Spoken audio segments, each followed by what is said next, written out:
Olá, meus amigos, agora falando teoria de processo do trabalho, iniciando o estudo do processo do trabalho, vamos falar sobre a diferença entre direito material e processual. A gente estuda o direito do trabalho e o processo do trabalho. Direito material do trabalho, essa expressão serve para designar o direito do trabalho, ou seja, o direito que eu, o trabalhador, possuo frente ao meu empregador. Então, o direito material do trabalho meu seria trabalhar até 8 horas diárias e 44 horas semanais. Se eu sou um bancário, 6 horas diárias, ok? Ter 1 hora de intervalo, receber pelo menos um salário mínimo, que é o direito material do trabalho, é aquela previsão contida nas normas jurídicas sobre direitos dos trabalhadores. Agora, o grande problema é que muitas vezes esse direito material do trabalho não é seguido, não é respeitado, e aí surge um litígio,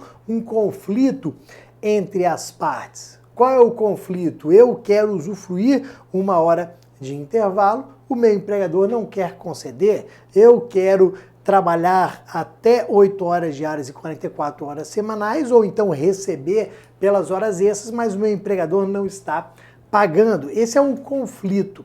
Se esse conflito chega ao Poder Judiciário, nós chamamos de lide. Então, lide é esse conflito de interesses que é qualificado por uma pretensão resistida, ou seja, é um conflito que parte aqui da resistência a partir do momento que uma das partes não quer cumprir. Então, chega ao Poder Judiciário, nós chamamos de lide. Então, agora nós vamos utilizar as normas de direito processual. Já que as normas de direito material não foram obedecidas, já que houve esse conflito, essa lide, nós vamos utilizar agora as regras de direito processual do trabalho. Nós geralmente pensamos assim: vamos ao Poder Judiciário, vou ajuizar minha ação trabalhista, vou provar ter direito ao recebimento dessas horas extras que eu estou reivindicando, o Poder Judiciário vai reconhecer, vai condenar o reclamado, o réu, meu empregador, ao pagamento daquela quantia, eu vou receber aquela quantia, pronto, dinheiro no bolso, problema resolvido. Ó, se sempre fosse assim, seria perfeito. Eu ajuizo a ação, consigo o reconhecimento do direito, a empresa é condenada, eu recebo dela, problema resolvido.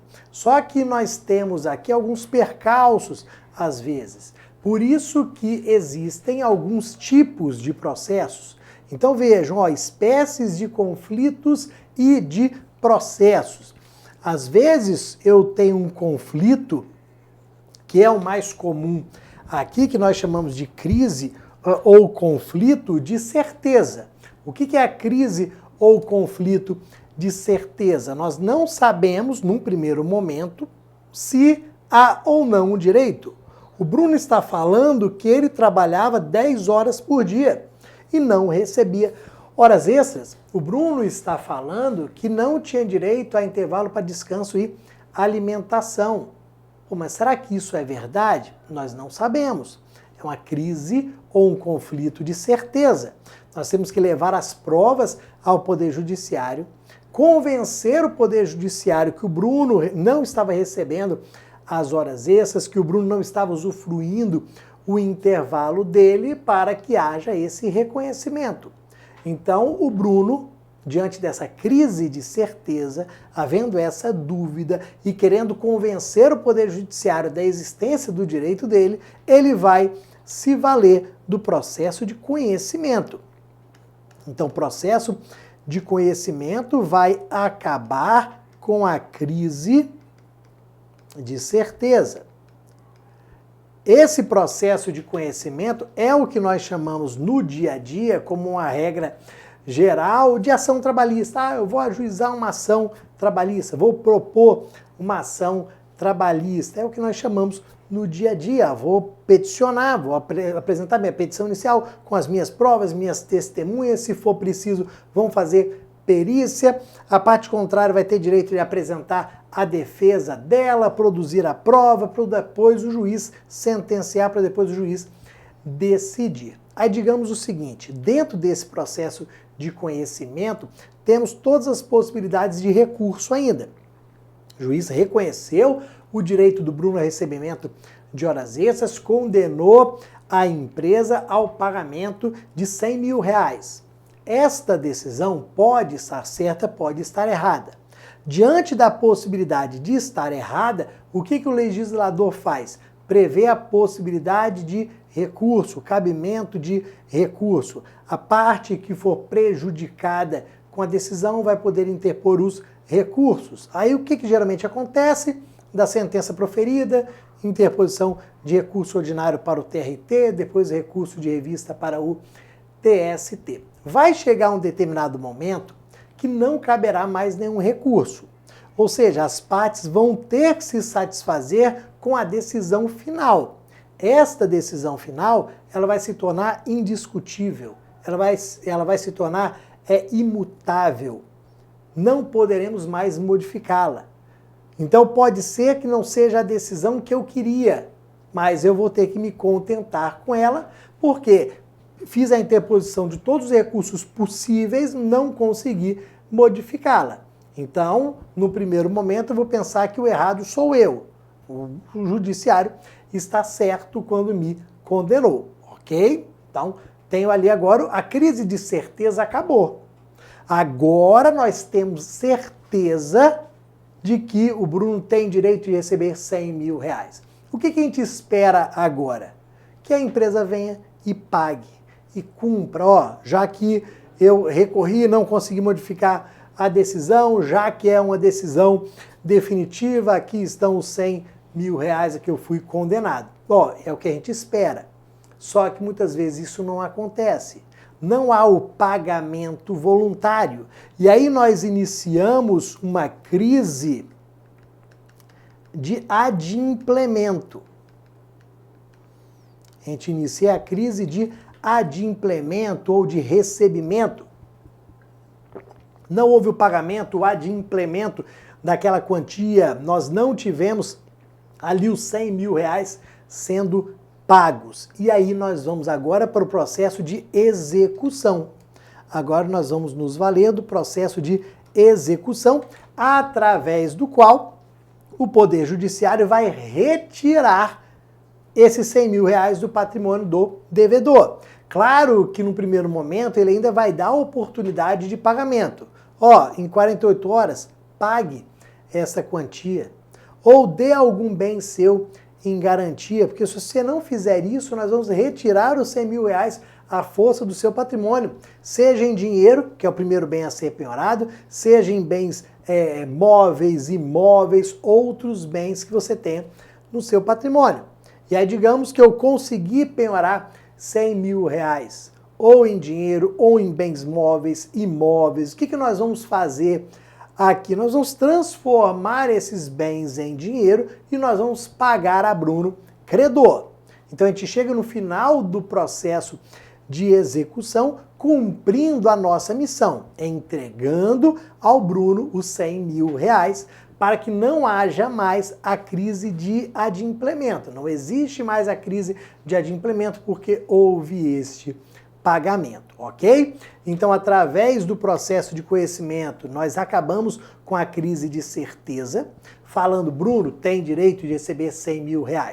Através do processo de execução, terminamos com a crise de adimplemento, entregando R$100 mil para o Bruno gastar como ele quiser.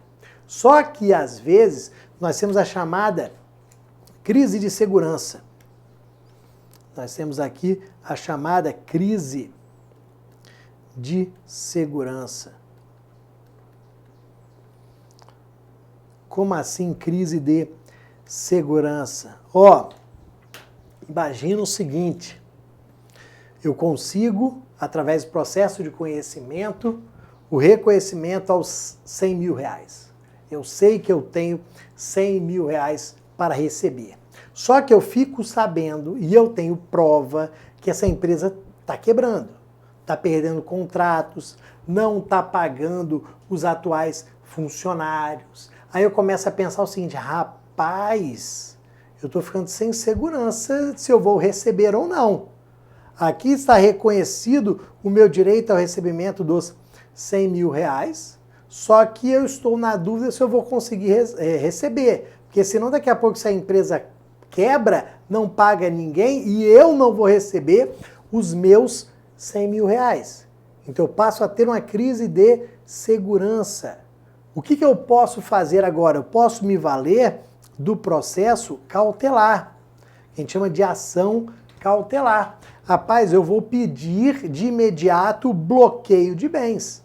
Mesmo que não esteja no momento ainda para se retirar bens do patrimônio do devedor, eu vou pedir o bloqueio de bens.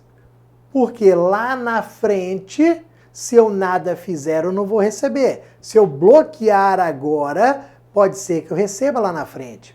Então eu sei, por exemplo, que essa empresa tem um crédito de R$100.000 para receber de uma outra empresa. O que eu vou pedir ao juiz do trabalho? O juiz do trabalho manda bloquear esse crédito. Não paga a empresa, não. Bloqueie e coloque numa conta judicial para eu receber depois. Porque eu vou iniciar o processo de execução ainda, mas eu não estou com a certeza de que eu vou receber depois. Então bloqueie esses R$100.000 para que eles não recebam. Bloqueie aqui esses veículos para que eles não sejam vendidos. Então às vezes a gente se utiliza do processo cautelar também. Outro exemplo de processo cautelar, de produção antecipada de provas. Eu tenho ali que realizar uma prova pericial no ambiente de trabalho. Só que eu estou sabendo que a empresa vai fechar. Se a empresa fechar, o ambiente vai ser desativado e eu não vou conseguir mais fazer a perícia para demonstrar aquele ruído em excesso, aquele calor em excesso.